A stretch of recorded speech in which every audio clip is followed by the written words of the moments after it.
देखो, हम लोगों का यदि इतिहास का पहला अध्याय का बात करें तो पहला अध्याय जिसका नाम है लेखन कला और शहरी जीवन, ठीक है। इससे पहले हम लोगों का और एक चैप्टर हुआ करता था जिसको हटा दिया गया है, इसलिए वो पढ़ना नहीं हम लोगों को। जो जो हटा दिया गया उन सभी चैप्टर को हम लोगों को नहीं पढ़ना है, क्योंकि उसी से हम लोगों का क्या पूछा जाएगा, क्वेश्चन पूछा जाएगा। और कुल मिलाकर के अभी 7 चैप्टर है, एक एक करके सबको देखेंगे और जितना होगा, जितना भी क्वेश्चन निकल सकता है, हम लोगों को लॉन्ग क्वेश्चन नहीं पढ़ना है। क्यों नहीं पढ़ना है? क्योंकि हम लोगों का 11th में शॉर्ट टाइप का क्वेश्चन आता है और इसीलिए लॉन्ग पढ़ के हम लोगों का कोई फायदा नहीं होने वाला है। चैप्टर जिसका नाम है लेखन कला और शहरी जीवन, ठीक है। इसमें हम लोगों का स्टार्टिंग से बताया जा रहा है कि शहरी जीवन की शुरुआत मेसोपोटामिया में हुई थी। फरात और दजला नदी के बीच स्थित यह प्रदेश आजकल इराक गणराज्य का हिस्सा है।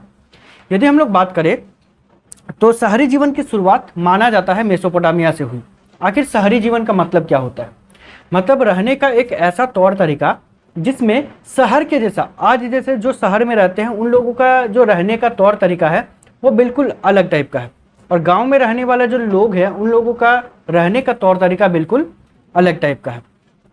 तो ठीक उसी प्रकार यदि मेसोपोटामिया के बारे में बात करें तो मेसोपोटामिया के लोगों का जो सभ्यता है उसको एक शहरी सभ्यता कहा जाता है, क्योंकि वो शहर के तरह ही रहा करते थे। और यदि बात करें तो ये इस शहर जो है 2 नदी के बीच में स्थित था, जिसमें से एक नदी जिसका नाम था दजला और दूसरा नदी का नाम था फरात। मतलब दजला और फरात 2 नदियों के बीच में ये स्थित था। आगे यदि बात करें तो यह प्रदेश आजकल जो है, मतलब मेसोपोटामिया नाम का जो स्थान है वो इराक गणराज्य का हिस्सा है। इराक के बारे में आप लोग सबको सुने हो, तो इराक गणराज्य का क्या है, हिस्सा है, ठीक है। अब देखो आगे हम लोग पढ़ेंगे, लेकिन उसके साइड तरफ आप लोग देखोगे कि आप लोगों को कुछ लिखा गया है, इसको समझते हैं हम लोग। इसमें हम लोगों को दिया गया मेसोपोटामिया नाम यूनानी भाषा के 2 शब्दों मेसोस यानी मध्य और पोटेमस यानी नदी से मिलकर बना है। मेसोपोटामिया का यदि बात करें तो आप लोगों को लग रहा होगा कि जो शहर, ये शहर के बारे में हम लोग क्यों पढ़ रहे हैं, क्या बहुत इंटरेस्टिंग शहर है? नहीं, कहा जाता है कि ये शहर आज से लगभग 5000 से लेकर के 9000 साल पुराना है, ठीक है। और इतना समय पुराना है, और जब खुदाई हुआ तो जब इसके बारे में हम लोगों को पता चला कि वास्तव में 9000 साल पहले या 7000 साल पहले लोग किस प्रकार से रहा करते थे, तो जब ऐसे पता चला तो जिसके कारण क्या होता है कि हम लोग इसके बारे में अध्ययन करते हैं। उस शहर का नाम मेसोपोटामिया था, ऐसा भी कोई साक्ष्य नहीं है कि उस शहर का नाम मेसोपोटामिया ही था। वो नाम दिया गया बाद में, क्योंकि जब यूनानी वैज्ञानिकों ने जब इसका अध्ययन किया तो उन लोगों ने अपने अनुसार इसका नामकरण किया था। क्यों नामकरण किया था? तो यहाँ पर आप लोगों को बताया जा रहा है कि 2 शब्दों को मिलाकर के बनाया गया था। पहला था मेसोस, जिसका मतलब होता है मध्य, मेसोस जिसका मतलब होता है मध्य, और पोटेमस जिसका मतलब होता है नदी। मतलब मेसोस और पोटेमस, इन दोनों शब्दों को मिला जुला करके जो है उस शहर का नाम रखा गया था मेसोपोटामिया।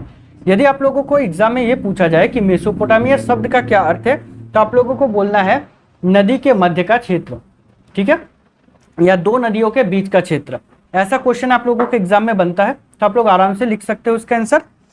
क्या आगे हम लोगों को बताया जा रहा है कि इसीलिए मेसोपोटामिया शब्द दजला फरात नदी के बीच की उपजाऊ धरती को इंगित करता है। देखो 2 नदियां तो आप लोगों को पता है कि नदी अपने साथ बहुत सारे मिट्टी को बहा के लाती है और किसी एक स्थान पर जाकर के जमा कर देती है। तो जब मेसोपोटामिया का यदि बात करें तो वो जो है 2 नदी के बीच का क्षेत्र था, जिसके कारण वहाँ की जो मिट्टी थी वो बहुत ज़्यादा उपजाऊ मिट्टी थी, ठीक है। इसलिए मेसोपोटामिया की भूमि को उपजाऊ मिट्टी भी कहा जाता है, ठीक है। देखो अब यहाँ पर हम लोग आगे की ओर पढ़े तो यहाँ पर हम लोगों को बताया जा रहा है कि मेसोपोटामिया की सभ्यता अपनी संपन्नता, शहरी जीवन, विशाल एवं समृद्ध साहित्य, गणित और खगोल विद्या के लिए प्रसिद्ध है। देखो मेसोपोटामिया की यदि बात करें तो आज से उतना साल पहले हम लोगों को लग रहा होगा कि वास्तव में वो लोग कैसे रहते होंगे, उस टाइम पढ़ाई लिखाई था या नहीं था, लेकिन ऐसा बिल्कुल नहीं है। उतना समय पहले भी मेसोपोटामिया एक संपन्न शहर था, मतलब हर एक चीज का लगभग भरमार था, जिन जिन चीजों का लोगों को आवश्यकता थी वो सारा का सारा था। दूसरा देखें तो वो एक शहरी जीवन वाला था, मतलब वहाँ के जो लोग थे वो गांव देहात वाले जीवन में नहीं व्यतीत करते थे, वो एक शहरी जीवन व्यतीत करते थे। साथ ही साथ वो विशाल भी था और समृद्ध भी था। विशाल मतलब बहुत बड़ा, समृद्ध मतलब होता है कि एक तरीके से विकसित था। और वहाँ पर साहित्य का भी समृद्ध साहित्य था, मतलब वहाँ पर साहित्य कला, लेखन कला वगैरह जो है वो भी विकसित हो चुका था। वहाँ के जो लोग गणित का भी नॉलेज रखते थे और खगोल विद्या का भी, मतलब अंतरिक्ष वगैरह के बारे में भी जानकारी रखते थे। ठीक है, उतना समय पुराना, और इन सभी के लिए वो प्रसिद्ध है। बताया जा रहा है कि मेसोपोटामिया की लेखन प्रणाली और उसका साहित्य पूर्वी भूमध्य सागरीय प्रदेश और उत्तरी सीरिया तथा तुर्की में 2000 ईसा पूर्व के बाद फैला। यदि वहाँ का लेखन प्रणाली के बारे में बात करें, जो मेसोपोटामिया में लेखन प्रणाली चलती थी, उस लेखन प्रणाली का तो कहा जा रहा है कि भूमध्य प्रदेश, मतलब जहाँ से भूमध्य सागर पार होकर के जाती है उस जगह का, और उत्तरी सीरिया और तुर्की का यदि बात किया जाए तो इन सभी जगह पर जो है कहा जाता है कि 2000 ईसा पूर्व बाद फैला। 2000 ईसा पूर्व बाद मतलब ईसा मसीह के जन्म से भी 2000 साल पहले, मतलब अभी से यदि देखा जाए तो 4000 साल पहले जो है उस जगह पर जो है लेखन कला स्टार्ट हुआ। मेसोपोटामिया का बात नहीं करा, मेसोपोटामिया में जो लेखन कला थी वो लेखन कला अलग अलग जगह पहुंची। कहाँ कहाँ पहुंचा था? तो भूमध्य सागरीय प्रदेश, उत्तरी सीरिया और तुर्की, इन सभी जगह पर पहुंचा था। ठीक है, यहाँ तक मैं उम्मीद करते हैं सबको समझ में आ गया होगा। ठीक है, अब आगे यदि बढ़े तो यहाँ पर हम लोग देखते हैं, कहा जा रहा है कि जिसके फलस्वरूप उस समस्त क्षेत्रों के राज्यों के बीच आपस में, यहाँ तक कि मिस्र के फराओ के साथ भी मेसोपोटामिया की भाषा और लिपि में लिखा पढ़ी होने लगी। और यदि हम लोग बात करें तो इसी बीच जब क्या हुआ कि वो जब लिखावट या तो फिर लेखन कला का विस्तार हुआ या दूसरी जगह तक पहुंचा, तो उसके बाद ही क्या हुआ कि मेसोपोटामिया की जो भाषा थी उस भाषा को और उस लिपि को यूज करने लगे लोगों के द्वारा, मतलब लोगों के द्वारा यूज होने लगे, और उसी भाषा में जो है लिखा पढ़ी भी प्रारंभ हो गया। आगे बताया जा रहा हम लोगों को कि यहाँ हम शहरी जीवन और लेखन के बीच के संबंधों की खोज करने का प्रयत्न करेंगे, और फिर ये जानना चाहेंगे कि लेखन की सतत परंपराओं को क्या क्या प्रतिफल प्राप्त हुए। देखो, इसमें हम लोगों को बताया जा रहा है कि यहाँ पर जो जीवन था और लेखन कला के बीच जो संबंध था, जो खोज के माध्यम से जो भी प्राप्त हुआ है, उन सभी चीज़ को हम लोग क्या करेंगे? प्रयत्न करेंगे उसको जानने का और उसको समझने का। ठीक है, और उस लेखन कला को समझने के बाद क्या क्या प्रतिफल हुआ, क्या क्या हम लोगों पर असर हुआ, क्या क्या जानने को मिला, उन सभी चीज़ों को हम लोगों को इस अध्याय में पढ़ना है। ठीक है, आगे बताया जा रहा है कि अभिलिखित इतिहास के आरंभिक काल में इस प्रदेशों को मुख्यतः इसे शहरीकृत दक्षिणी भागों को सुमेर और अक्काद कहा जाता था। देखो, जब वहाँ से जो ऐतिहासिक साक्ष्य, जो अभिलिखित मतलब जो भी चीज़ लिखा हुआ मिला है, उसके अनुसार यदि हम लोग बात करें तो मेसोपोटामिया का जो दक्षिणी भाग था ना, मतलब दक्षिण दिशा में जो भाग था, उसको सुमेर कहा जाता था और अक्काद कहा जाता था। मतलब सुमेर और अक्काद दो नाम से जाना जाता था। जैसे कि आप लोगों का एग्जाम में आता है कि मेसोपोटामिया के सबसे दक्षिण भाग को क्या कहा जाता था, इसके लिए आप लोगों को ऑप्शन देता है सुमेर, अक्काद, या तो फिर इनमें से दोनों या इनमें से कोई नहीं। तो सिंपल सी बात है, इनमें से दोनों के नाम से जाना जाता है, सुमेर और अक्काद दोनों। तो इसीलिए हम लोगों को उस टाइम दोनों को टिक करना है, नहीं, जो ऑप्शन 3 वाला रहेगा कि इनमें से दोनों, उसको टिक करना है। ठीक है, बिल्कुल आपको बस टिक करने वाला मिलेगा आप लोगों को क्वेश्चन। बिल्कुल सर। आगे यदि हम लोग बात करें तो इसमें क्या है कि 2000 ईसा पूर्व के बाद जब बेबीलोन एक महत्वपूर्ण शहर बन गया, तब दक्षिणी क्षेत्र को बेबीलोनिया कहा जाने लगा। और उसी का यदि हम लोग बात करें तो क्या है कि 2000 ईसा पूर्व को, मतलब आज से लगभग 4000 साल पहले, बेबीलोन नाम का जो शहर था वो जब महत्वपूर्ण बन गया। महत्वपूर्ण कब बन जाता है? जब किसी जगह का बहुत ज़्यादा उपयोग होने लग जाता है। तो वो जब महत्वपूर्ण बन गया तो उस शहर का नाम, मतलब दक्षिण दिशा का नाम जो है बेबीलोनिया रख दिया गया था। आगे बात कर रहा है कि 1100 ईसा पूर्व को जब असीरियाइयों ने उत्तर में अपना राज्य स्थापित कर लिया, तब इस क्षेत्र को असीरिया कहा जाने लगा। और उसी यदि उत्तर दिशा के बारे में यदि बात करें तो उत्तर दिशा में कहा जा रहा है कि लगभग 1100 ईसा पूर्व को, मतलब अभी से लगभग 3100 साल पहले की बात है, उस टाइम जब असीरियाई लोगों ने उत्तर दिशा में अपना राज्य स्थापित कर लिया तो उस जगह को असीरिया के नाम से जाना जाने लगा। मतलब जो लोग कब्जा किए थे उन्हीं लोगों के नाम पर उस जगह का नाम पड़ गया। ठीक है, आगे यदि बात करें कि उस प्रदेश की प्रथम ज्ञात भाषा सुमेरियन यानी सुमेरी थी। ये क्वेश्चन आप लोगों का एग्जाम में बहुत बार पूछा गया है कि मेसोपोटामिया की सबसे पहली ज्ञात भाषा कौन सी थी, तो सुमेरी भाषा थी या सुमेरियन भाषा थी। ठीक है, आगे यदि बात करें तो कह रहा है कि धीरे धीरे 2400 ईसा पूर्व के आसपास जब अक्कादी भाषी लोग यहाँ आ गए तब अक्कादी ने सुमेरी भाषा का स्थान ले लिया। और उसके बाद 2400 ईसा पूर्व के आसपास का यदि बात किया जाए, मतलब 3400 साल के आसपास, जब क्या हुआ कि अक्कादी भाषा बोलने वाले लोग जो है वहाँ पर आकर के बसने लगे। वहाँ की संख्या जब ज़्यादा बढ़ गई तो ज़्यादातर लोग अक्कादी भाषा बोलने लगे, और जिसके कारण उस जगह का में जो भाषा है वो अक्कादी के स्थान पर अब क्या भाषा हो गया, सुमेरी भाषा। मतलब सुमेरियन लोग जब वहाँ पर आकर के बसने लगे तो सुमेरियन के जगह पर जो है अक्कादी भाषा बोला जाने लगा लोगों के द्वारा। ठीक है, आगे यदि हम लोग बात करें तो यहाँ पर हम लोगों को बताया जा रहा है कि अक्कादी भाषा सिकंदर के समय तक कुछ क्षेत्रीय परिवर्तनों के साथ फलती फूलती रही। और सिकंदर भाई साहब का यदि बात करें ना तो लगभग 330 ईसा पूर्व के समय था, मतलब अभी से लगभग 2300 साल पहले की बात है। तो 2300 साल पहले जो है सिकंदर के समय तक जो कहीं कहीं जो अक्कादी भाषा बोला जा रहा था। ठीक है, कहीं कहीं बोला जा रहा था, हर जगह पर नहीं बोला जा रहा था। साथ ही साथ कह रहा है कि 1400 ईसा पूर्व से धीरे धीरे आरामाइक भाषा का भी प्रवेश शुरू हुआ। आरामाइक नाम का भी एक भाषा था जो कि लगभग अभी से यदि देखें तो 2000 और 1400 मतलब 3400 साल पहले। ठीक है, 3400 साल पहले की यदि बात करें तो वहाँ पर आरामाइक भाषा जो है वो धीरे धीरे वहाँ पर बोला जाने लगा था। साथ ही कह रहा है कि यह भाषा हिब्रू से मिलती जुलती थी और 1000 ईसा पूर्व के बाद व्यापक रूप से बोली जाने वाली थी। ठीक है, देखो यहाँ पर हम लोगों को बताया जा रहा है कि आरामाइक भाषा जो है हिब्रू भाषा की तरह थी। हिब्रू भाषा आज भी जो है सऊदी अरब तरफ आप लोग जाओगे, इराक तरफ जाओगे ना, तो हिब्रू भाषा का ही इस्तेमाल किया जाता है। तो हिब्रू भाषा के तरह ही थी आरामाइक भाषा। आरामाइक भाषा और हिब्रू भाषा लगभग मिलती जुलती थी। उसके बाद फिर आप लोगों को यहाँ पर बताया जा रहा है कि लगभग 1000 ईसा पूर्व को, मतलब अभी से लगभग 3000 साल पहले का यदि बात करें तो उस टाइम जो है ये बहुत ज़्यादा मात्रा में बोला जाने लगा था यही भाषा। ठीक है, यहाँ तक उम्मीद करते हैं आप लोगों को सबको समझ में आ गया होगा। हमें यदि पुरातात्विक खोजों का शुरुआत की बात करें, मतलब खुदाई करके उसका जब खोज प्रारंभ हुआ था उस समय का यदि बात करें तो 1840 के दशक में शुरू हुआ था। ठीक है, साथ ही साथ बताया जा रहा है कि वहाँ 1 या 2 स्थलों पर उत्खनन कार्य कई दशकों तक चलता रहा।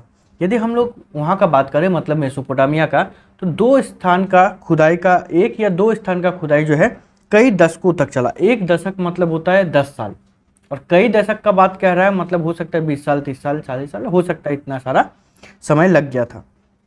साथ ही साथ कह रहा है कि इन खुदाइयों के फलस्वरूप आज हम इतिहास के स्रोतों के रूप में सैकड़ों की संख्या में इमारतें, मूर्तियों, आभूषणों, कब्रों, औजारों और मुद्राओं का ही नहीं बल्कि हजारों की संख्या में लिखित दस्तावेजों का भी अध्ययन कर सकते हैं। तो इतने लंबे समय तक जो उस पर परियोजना चला। अच्छा, परियोजना का मतलब को समझा देते हैं। परियोजना का मतलब होता है कि जब किसी काम के लिए कुछ एक निश्चित समय निर्धारण कर दिया जाता है तो उसको कहा जाता है परियोजना।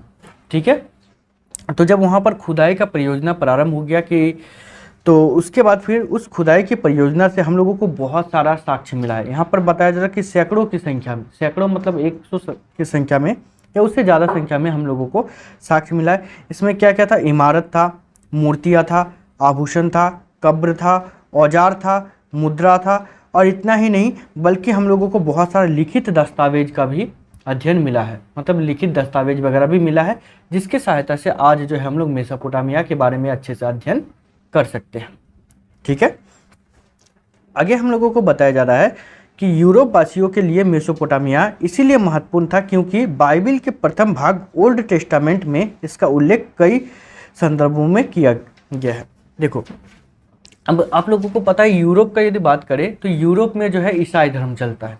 ठीक है, और वो जो है ईसाई धर्म में होने के कारण मेसोपोटामिया में थोड़ा सा ज़्यादा इंटरेस्ट ले रहे थे। इंटरेस्ट इसीलिए ले रहे थे क्योंकि ईसाइयों का जो धार्मिक ग्रंथ है, ठीक है, बाइबिल, तो उस बाइबिल का जो पहला भाग है जिसका नाम है ओल्ड टेस्टामेंट, इस ओल्ड टेस्टामेंट में मेसोपोटामिया के बारे में उल्लेख है। उल्लेख मतलब उसके बारे में लिखा हुआ है। ठीक है, उदाहरण के लिए ओल्ड टेस्टामेंट की बुक ऑफ जेनेसिस में सिमार का उल्लेख है जिसका तात्पर्य अर्थात सुमेर ईंटों से बना शहर की भूमि से है। देखिए ओल्ड टेस्टामेंट का ही एक बुक है जो है बुक ऑफ जेनेसिस, ठीक है। इस पुस्तक में सीमार शब्द का उपयोग किया गया है। अब सीमार शब्द का उपयोग किया गया है जिसका अर्थ होता है कि सुमेर ईंटों से बना शहर की भूमि है, ठीक है। मतलब सुमेर नाम का जो जगह जिसके बारे में हम लोगों ने देखा था, तो सुमेर जो है वो ईंटों से बना एक शहर था, इसके बारे में जिक्र किया गया है, ठीक है। इसीलिए जो है यूरोप वासी थोड़ा सा ज़्यादा उस पर इंटरेस्ट ले रहे थे, क्योंकि उन लोगों को लग रहा था कहीं ना कहीं कि ये हमारे धर्म से रिलेटेड है, ठीक है। और इसी के कारण जो है वे लोग इस पर ज़्यादा से ज़्यादा इंटरेस्ट ले रहे थे। हम लोगों को बताया जा रहा है कि यूरोप के यात्री और विद्वान जन मेसोपोटामिया को एक तरह से अपने पूर्वजों की भूमि मानते थे, और जब इस क्षेत्र में पुरातात्विक खोजों की शुरुआत हुई तो ओल्ड टेस्टामेंट के आरक्षस सत्य को सिद्ध करने का प्रयत्न किया गया। देखिए यदि हम लोग बात करें तो यूरोप के जो यात्री लोग थे या विद्वान लोग थे, उन लोगों ने ये प्रयास किया, ये सिद्ध करने का प्रयास किया कि ये जो मेसोपोटामिया है उन्हीं लोगों का जो पूर्वज था, ठीक है। तो उन्हीं लोगों का पूर्वजों का ही भूमि था, ठीक है। और कह रहा है हम लोगों को यहाँ पर, लेकिन इसी चीज़ को जब सिद्ध करने का प्रयास किया, वास्तव में ऐसा कुछ मिला नहीं था, लेकिन उन लोगों ने प्रयास किया था कि ऐसा हुआ होगा, ठीक है। हर एक चीज़ जो है वे लोग प्रयास करते थे, अंग्रेज लोग, ठीक है, या ब्रिटिश लोग बोल सकते हो, या यूरोपीय लोग, अपने धर्म से जोड़ने का, ठीक है। जब हमारे भारत में भी जब मेसोपोटामिया की सभ्यता मिली थी, उस पर भी उन्होंने प्रयास किया कहीं ना कहीं कि ये दिखाने का कि उन्हीं लोगों का सभ्यता से रिलेटेड है, लेकिन ऐसा कुछ मिला नहीं था साक्ष्य। मेसोपोटामिया में भी देखा जाए तो ऐसा भी साक्ष्य कुछ भी नहीं मिला है, ठीक है। आगे हम लोगों को बताया जा रहा है कि 19वीं सदी के मध्य से मेसोपोटामिया के अतीत को खोजे जाने के उत्साह में कभी कोई कमी नहीं आई।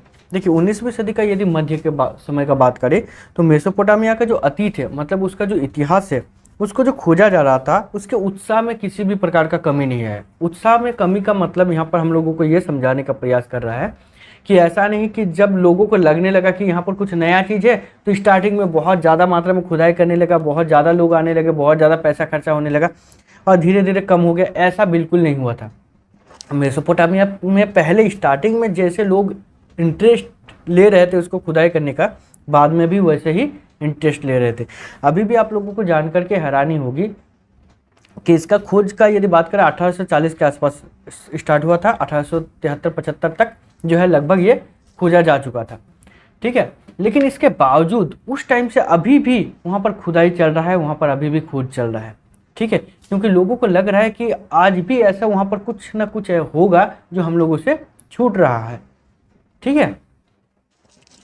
आगे हम लोगों को बताया जा रहा है कि सन 1873 में एक ब्रिटिश समाचार पत्र के ब्रिटिश म्यूजियम द्वारा प्रारंभ किए गए अभियान का खर्च उठाया, जिसके अंतर्गत मेसोपोटामिया में एक ऐसी पट्टिका की खोज की जानी थी जिस पर बाइबिल में उल्लिखित जल प्लावन की कहानी का अंकन हो। देखिए अभी आप लोगों को जो हम बताएं कि अंग्रेज लोग जो है हमेशा प्रयास कर रहे थे कि अपने चीज़ को ही दिखाने का, तो इसीलिए एक अंग्रेजी अधिकारी था, एक ब्रिटिश अधिकारी, जो पैसा अपना खर्चा करने के लिए तैयार था, लेकिन उसका मकसद ये था कि हम लोग बाइबिल में कहानी है जल प्लावन की कहानी, ठीक है, मतलब जल प्लावन होगा कुछ चीज़ तो उसके कहानी के बारे में। तो उन लोगों ने ये दिखाने का प्रयास किया कि मेसोपोटामिया में वो लोग खोजना चाहा कि इस जल प्लावन की चीज़ों को, लेकिन वो मिला नहीं, ठीक है। वो खोजना इसीलिए चाह रहे थे क्योंकि उसको लगता था कि बाइबिल जो है पूरी तरीके से इसी पर आधारित है, लेकिन ऐसा कुछ हुआ ही नहीं, ठीक है। आगे हम लोगों को बताया जा रहा है कि 1960 के दशक तक यह समझा जाता था कि ओल्ड टेस्टामेंट की कहानियाँ अक्षरशः सही नहीं है, लेकिन ये इतिहास में हुए महत्वपूर्ण परिवर्तनों के अतीत को अपने ढंग में व्यक्तित करती थी। धीरे धीरे पुरातात्विक तकनीक अधिकाधिक उन्नत और परिष्कृत होती गई। देखो स्टार्टिंग में यदि 1960 के समय का यदि बात करें तो ओल्ड टेस्टामेंट की जो कहानी है ना, वो कहा जाता था कि सही नहीं है, ठीक है, मतलब जो कहानी लिखा गया वो सही नहीं है। लेकिन उसमें धीरे धीरे परिवर्तन आया और लोगों के द्वारा दिखाने का भी प्रयास किया गया, कुछ कुछ कहीं कहीं जो है साक्ष्य वगैरह भी मिला, तो जिससे यह परिष्कृत हुआ कि हाँ वास्तव में जो कहानी है वो बिल्कुल है, ठीक है। लेकिन मेसोपोटामिया की है इसके बारे में अभी तक भी कोई साक्ष्य मिला नहीं है, ठीक है। लेकिन ब्रिटिशों ने फिर भी प्रयास किया ये दिखाने का कि ये मेसोपोटामिया से ही संबंधित है। आगे बताया जा रहा है कि इसके अलावा भिन्न भिन्न पहलुओं पर ध्यान दिए जाने लगे, यहाँ तक कि आम लोगों के जीवन में भी परिकल्पना की जाने लगी। बाइबिल की कहानियाँ की अक्षरशः सच्चाई को प्रमाणित करने का गौण हो गया।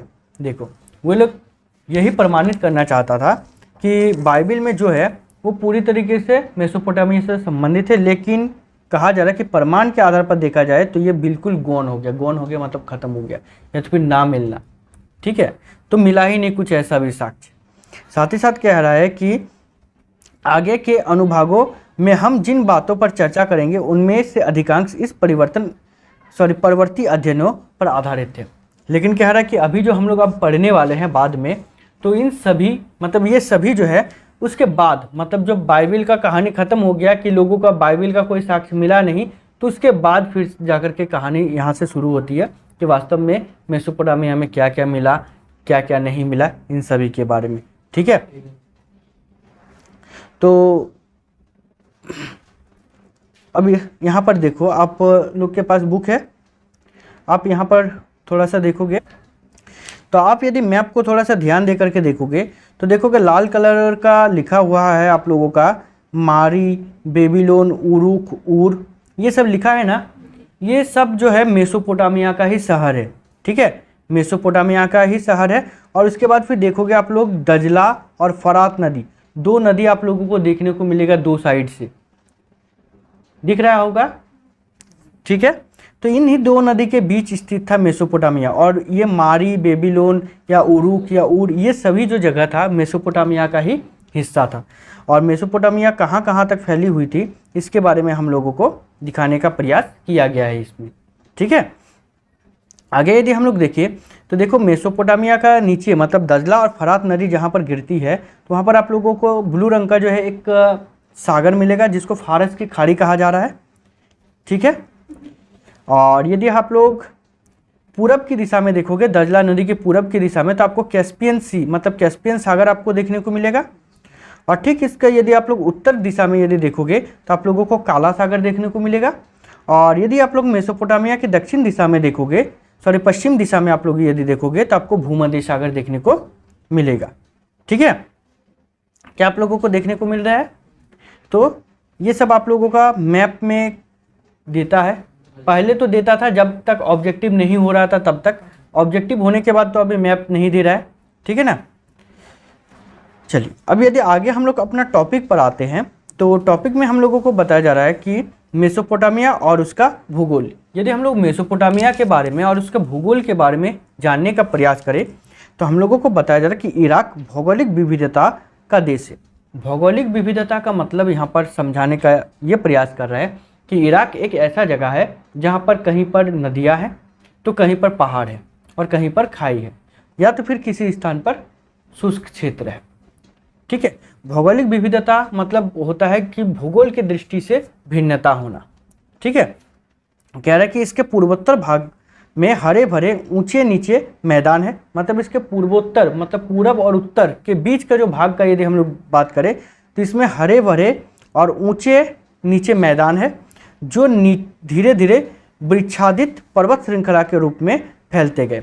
और जो धीरे धीरे क्या हो रहा है कि जहाँ पर वृक्ष वगैरह नहीं है वैसे पर्वत की ओर बढ़ते चले गए, ठीक है। मतलब एक जगह पर देखिए तो वहाँ पर आप लोगों को पेड़ पौधा वाला हरा भरा क्षेत्र मिलेगा, तो उसी जगह यदि आप दूसरे तरफ जाओगे तो आपको एक पर्वत वाला हिस्सा देखने को मिलेगा जहाँ पर आपको पेड़ पौधे देखने को मिलेगा ही नहीं, ठीक है। कह रहा है कि साथ ही यहाँ स्वच्छ झरने तथा जंगल फूल है, जंगली फूल है। उसी जगह यदि आप देखोगे तो स्वच्छ झरने, साफ सुथरा झरना भी आपको देखने को मिलेगा और जहाँ पर जंगली फूल वगैरह भी आप लोगों को देखने को मिल जाएगा। इसी के साथ साथ कह रहा है कि यहाँ अच्छी फसल के लिए पर्याप्त वर्षा हो जाती है। और यदि आपको बताया जा रहा है कि यहाँ पर अच्छी फसल मतलब फसल उगाने के लिए अच्छी प्रकार से आप लोगों को वहाँ पर वर्षा भी देखने को मिल जाएगी, ठीक है। वर्षा मतलब वर्षा भी होती है वहाँ पर, ठीक है। आगे कह रहे हैं यहाँ 7000 से 6000 ईसा पूर्व के बीच खेती शुरू हो गई थी। यहाँ पर यदि बात करें तो 7000 से 6000 ईसा पूर्व के बीच, मतलब यदि देखा जाए तो लगभग 9000 से लेकर के 8000 साल पहले ही वहाँ पर खेती का काम प्रारंभ हो चुका था। मतलब उतना समय पहले से ही लोग वहाँ पर खेती करना आरंभ कर चुके थे।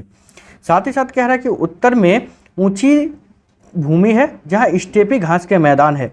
यदि हम लोग बात करें तो उत्तर दिशा में तो ऊंची भूमि है, एक ऊंचा मैदानी भाग है और उस मैदानी भाग पे स्टेपी घास का मैदान है। ये आप लोगों के एग्जाम में क्वेश्चन आया है कि स्टेपी घास का मैदान जो है कहाँ स्थित है, तो ये आप लोगों को बताना है इराक में और इराक के उत्तरी भाग में। ठीक है, देखो इंटरेस्टिंग बात यह है कि स्टेपी घास का मैदान है क्या चीज़। स्टेपी घास जो है होता है ना, वो एक प्रकार का ऐसा घास होता है जो पशुओं के दूध, मतलब जिस पशु से दूध उत्पादन करना है उसको यदि पिलाया मतलब खिलाया जाए तो उसका दूध जो है वो ज़्यादा होता है। ठीक है, और वो छोटा मोटा, मतलब जैसे कि और जगह पर जैसे घास वगैरह उगता है तो छोटा मोटा घास उगता है, वहाँ पर छोटा मोटा नहीं, लगभग घास की लंबाई 1 मीटर के आसपास हो सकती है और 1 मीटर बहुत ज़्यादा होता है। ठीक है, आगे हम लोगों को बताया जा रहा है कि यहाँ पशुपालन खेती की तुलना में आजीविका अधिक अच्छा साधन है। यदि हम लोग बात करें तो जैसे कि हम लोग आजीविका के लिए ज़्यादातर जो है कृषि पर निर्भर करते हैं, लेकिन वहाँ पर यदि बात करें ना तो आजीविका के लिए पशुपालन खेती की तुलना में आजीविका का अधिक अच्छा साधन है। मतलब वहाँ पर जो पशुपालन जो है उसको माना जाता है एक तरीके से कि कृषि से अच्छा साधन। ठीक है, आजीविका मतलब समझ रहे हो, जीवन जीने के लिए जो जो साधन चाहिए ना, तो उसको खरीदने के लिए पूंजी वगैरह चाहिए होगा। सिंपल, जीवन जीने के लिए जो जो चीज़ें चाहिए होती है उसके लिए हम जो भी काम करते हैं वो आजीविका कहलाती है हमारी। ठीक है, बहुत आसानी से समझ में आ गया आप लोग को। यहाँ पर कहा जा रहा है कि सर्दियों की वर्षा के बाद, देखो वहाँ पर सर्दियों की वर्षा कहा जा रहा है, मतलब हो सकता है वहाँ पर सर्दी के मौसम में भी वर्षा होता होगा। बिल्कुल, तो सर्दियों की वर्षा के बाद भेड़ बकरियां यहाँ उगने वाली छोटी छोटी झाड़ियों और घास से अपना भरण पोषण करती है। यदि बात करें तो यहाँ पर जो सर्दियों में जो वर्षा होती है तो उससे जो भी छोटी मोटी झाड़ियाँ वगैरह निकलती है तो उस झाड़ियों को चरने के लिए जो है भेड़ बकरियों के लिए जो है अच्छा माना जाता है। ठीक है, वहाँ पर इसीलिए ज़्यादातर भेड़ बकरियाँ पाला जाता है। ठीक है, साथ ही साथ कह रहा है कि पूर्व में दजला की सहायक नदियाँ ईरान के पहाड़ी प्रदेशों में जाने के लिए परिवहन का अच्छा साधन है। और यदि बात करें तो जो वहाँ का दजला नदी है वो ईरान की तरफ जाती है, तो वो एक साधन है परिवहन का। अब बोलोगे परिवहन का साधन, वहाँ पर जो है नदी के माध्यम से जो है वो लोग परिवहन का काम करता है, मतलब एक जगह से दूसरे जगह जाने का भी काम करता है। और कहा जा रहा है कि ये दजला नदी जो है बहुत अच्छा साधन है वहाँ का परिवहन का। ठीक है, आगे देखिए तो कह रहा है कि हम लोगों को यहाँ पर कि दक्षिणी भाग एक रेगिस्तान है और यहीं का वह स्थान है जहाँ सबसे पहले नगरों और लेखन प्रणाली का प्रादुर्भाव हुआ। कह रहा है कि यदि हम लोग दक्षिण भाग का देखें ना तो वहाँ पर रेगिस्तान आप लोगों को देखने को मिलेगा और कहा जा रहा है यहीं पर जो है लेखन कला का प्रादुर्भाव हुआ, मतलब लेखन कला जो है प्रारंभ हुआ था। आगे हम लोगों को बताया जा रहा है कि इस रेगिस्तान में शहरों के लिए भरण पोषण का साधन बन सकने की क्षमता थी। ये जो रेगिस्तान था इसमें कुछ ऐसे चीज़ पाया जाता था जो कि उस टाइम के हिसाब से यदि भरण पोषण का यदि साधन का बात करें तो ये भरण पोषण का साधन मिल सकने की संभावना थी, क्षमता थी उस रेगिस्तान में कि वो लोगों का पेट भरने के लिए कुछ ऐसी चीज़ों का उत्पादन करे या कुछ ऐसी चीज़ जैसे भेड़ बकरियां पालती थी तो उन लोगों को चारा मिल सके, तो ऐसी क्षमता थी वहाँ पर। ठीक है, ये सब चीज़ वहाँ पर मिल सकती थी। ठीक है, आगे बताया जा रहा है क्योंकि फरात और दजला नाम की नदियाँ उत्तरी पहाड़ी से निकलकर अपने साथ उपजाऊ बारीक मिट्टी लाती रहती थी या रही है।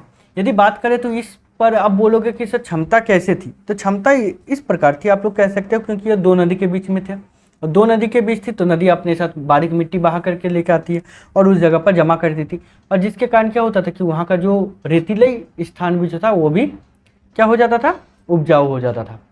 ठीक है, कह रहा है कि जब इन नदियों में बाढ़ आती है अथवा जब इनके पानी को सिंचाई के लिए खेतों में ले जाया जाता है तब यह उपजाऊ मिट्टी वहाँ जमा हो जाती है।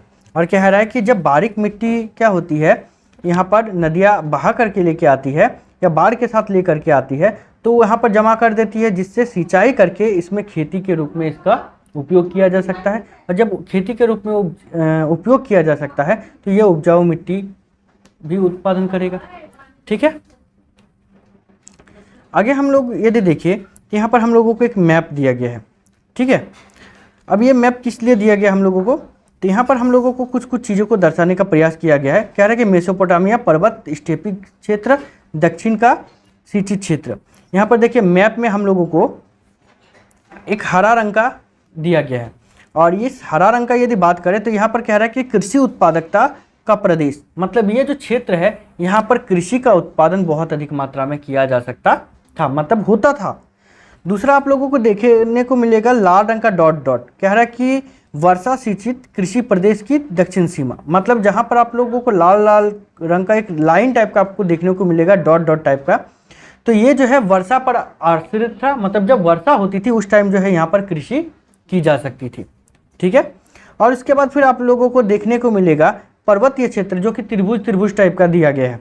जहाँ जहाँ त्रिभुज त्रिभुज टाइप का दिया गया है वो सभी जो है आप लोगों को देखने को मिलेगा उस वहाँ का पहाड़ी क्षेत्र को। ठीक है, देखो वहाँ पर आप लोगों को कुछ जगह देखने को मिलेगा जहाँ पर नदी है, कहीं मरुस्थल है, कहीं पहाड़ है और कहीं हरा भरा क्षेत्र है। तो ये सभी प्रकार का देखने को मिल रहा है। इसी के कारण जो है इराक गणराज्य को जो है कहा जाता है कि ये बहुत विविधता वाला देश है। ठीक है, अब समझ में आ गया होगा आप लोगों को।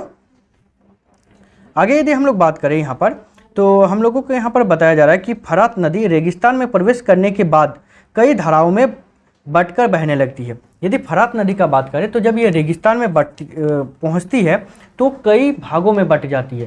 कहने का मतलब ये है कि ये एक नदी है। ठीक है, ये एक नदी आ रही है और जैसे रेगिस्तान में प्रवेश कर रही है, एक इधर चली जा रही है, एक इधर, मतलब हर दिशा में जो है ये चली जा रही है, बिल्कुल अलग अलग दिशा में चली जाती है। इसी के कारण बोला जा रहा है कि इसका धारा जो है अलग अलग दिशा में बट जा रही है। ठीक है, आगे यदि हम लोग बात करें तो कह रहा है कि कभी कभी इन धाराओं में बाढ़ आ जाती है और पुराने ज़माने में ये धाराएं सिंचाई की नहरों का काम देती थी।